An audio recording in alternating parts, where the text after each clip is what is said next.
Welcome back to the Glenn Beck program. If we're going to restore this country, to fix the problems, first and foremost, we must be grounded in the truth. And the lies that are coming out of Washington, they are putting forth such colossal lies. I mean, maybe that's why the flies are attracted in Washington. We have to address these first. Here's a couple examples. First of all, health care. The president rejected the notion that the new health care bill was in tax increase. Watch what he said. Merriam-Webster's dictionary. Tax, a charge usually of money imposed by authority on persons or property for public purposes. George, the fact that you looked up Merriam's dictionary, the definition of tax increase indicates to me that you're stretching a little bit right now. Your critics say it is a tax increase. My critics say everything's a tax increase. Look, we can have a legitimate debate about whether or not we're going to have an individual mandate or not. But you reject that it's a tax increase. I absolutely reject that notion. Yeah, okay. So, no tax increase, he rejects it. I said it is happening now in an effort to defend health care bill in federal court. In federal court, the main argument of this president's administration is he's using the Anti-Injunction Act, which restricts courts from interfering with government's ability to collect taxes. And I quote, "No suit for the purpose of restraining the assessment or collection of any tax shall be maintained in any court by any person, whether or not such persons is the person against whom the tax was assessed." The president is speaking now to religious groups. He called religious groups out who said this health care bill would federally fund abortions. Here's what he said. There are some folks out there who are frankly bearing false witness. We've heard that this is all going to mean government funding of abortion. Not true. Not true. Let me show you this right here. May I? Okay. 10 commandments, Mr. President. The 10 commandments. Here they are. God's 10 commandments. Shall not kill. Remember that one in about 10 minutes. You shall not commit adultery. Shall not steal. On that one. Shall not bear false witness. How many of these can this administration break?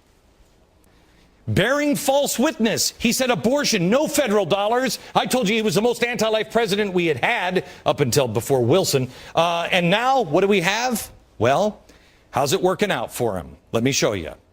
In Pennsylvania, they were the first state getting federal funds, $160 million. Ho, look at Obamacare covers abortion in Pennsylvania. The mandated high-risk pool covers abortions. New Mexico was the second state, but they decided to drop the elective abortion from its list of covered procedures because they were getting too much heat. And now Maryland is getting $85 million in federal funds for its federally mandated high-risk insurance pool, which covers abortions. There you go. Now, we told you also that health care was first and foremost redistribution of wealth. They were saying to everybody that we were obstructors of progress and getting in the way of reform. That wasn't true. 2 days after the bill passed, the New York Times headline read, quote, "Healthcare attacks the wealthy inequality." Here it is. Can you bring it up? Do you have it? Okay, attacks wealth inequality. President Obama then went on and appointed Donald Berwick to head Medicare and Medicaid. Here he is.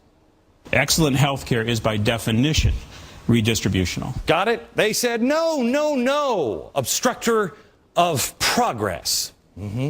President Obama said the truth about health care reform was that you'd be able to keep your doctor, not once, but several times. Watch. So here's the truth. If you like your doctor, you can keep your doctor. Under the reform we seek, if you like your doctor, you can keep your doctor. If you like your doctor, you can keep seeing your doctor. Here's a guarantee that I've made. If you've got a doctor that you like, you will be able to keep your doctor. No matter how we reform healthcare, I intend to keep this promise. If you like your doctor, you'll be able to keep your doctor. Okay, there's 5 that we just found on the you can keep your doctor. I said you're not going to be able to keep your doctor. You're not going to have a choice. Oh, no. Look, headline from the New York Times this weekend. Insurers push plans that limit choice of doctor. Quote, that could come as a surprise to many who remember the repeated assurances from President Obama and other officials that consumers would retain a variety of health care choices. Whoa. We told you these things were coming. The reason why I tell you this now is because they have come. They have smeared us. They have spent I don't know how many dollars to destroy me and people like me for telling you the truth. But now it is playing out. Now it is playing out. When will your friends and neighbors wake up? There is more coming. I'm going to show you something next that will fry your brain. And again, I will be called crazy. But look at the track record and ask yourself, who has been telling the truth?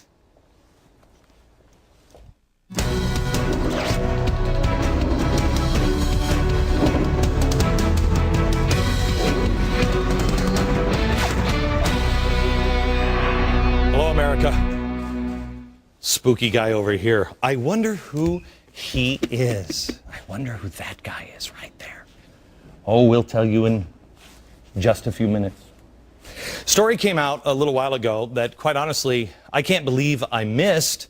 Somebody sent it to me, and I'll explain in a minute. I wouldn't have believed it if it hadn't been reported by this one individual.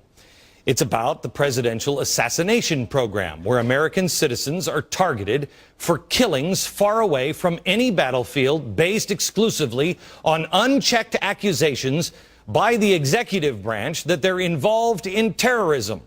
Ha! That's interesting. How did we miss that? I don't know what I was on that day. There are allegedly dozens of Americans on this hit list who pose a threat to the United States. Gee, I wonder if I'm on it. The National Security Advisor, John Brennan, said this. There are, though, in my mind, dozens of U.S. persons who are in different parts of the world that are very concerning to us. Okay, so we just shoot them. We just shoot them wherever they are. Don't worry about the Miranda rights. Don't worry that they're American citizens. If they're on the battlefield, I say, fine, I get it. But off the battlefield, gee, I'm a little fuzzy on the whole American citizenship thing. Let's refresh our memories on what this administration said it believed. And I have to tell you something.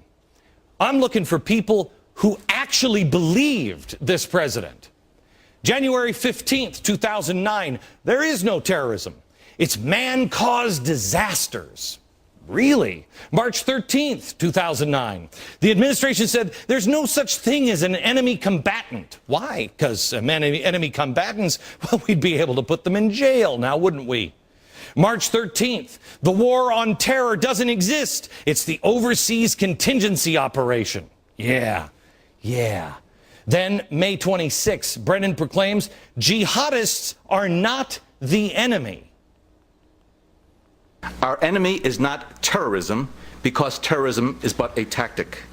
Our enemy is not terror because terror is a state of mind. And as Americans, we refuse to live in fear. Okay. Nor do we describe our enemy as jihadists or Islamists, because jihad is a holy struggle, a legitimate tenet of Islam, meaning to purify oneself or one's community. Okay. And there is nothing holy or legitimate or Islamic about murdering innocent men, women, and children. I got it. This is from a president who talked about Arab American families being rounded up off the streets of New York. If there's an Arab American family being rounded up without benefit of an attorney or due process, that threatens my civil liberties. That hurts his civil liberties. No rounding up of Arab American families without due process, because it hurts his civil liberties as well as theirs and yours and mine. Yes, sir, Mr. President, I agree with you. I've never seen that happen, but I agree with you. Now, he campaigned on closing down Gitmo because of all of the horrors and atrocities. He wanted to show the world American justice. Let's show the world our justice system. Let them see it on the other side of the planet, by the way. Has anybody seen the story covered by Fox of the Gitmo inmates? They're now watching Twilight, the new vampire movie, on brand new flat panel TVs. Right there by the beach. Wow, sounds horrible, doesn't it? But he said Gitmo had to be closed because it didn't line up with American values and ideals. I got to tell you something. Sitting around all day watching TV on the government dime does seem to be a new American ideal, but I digress. President Obama said if he was elected, he would end the warrantless wiretaps of George W. Bush. He believed it was an affront to human rights if phone calls of terrorists were even monitored or listened to.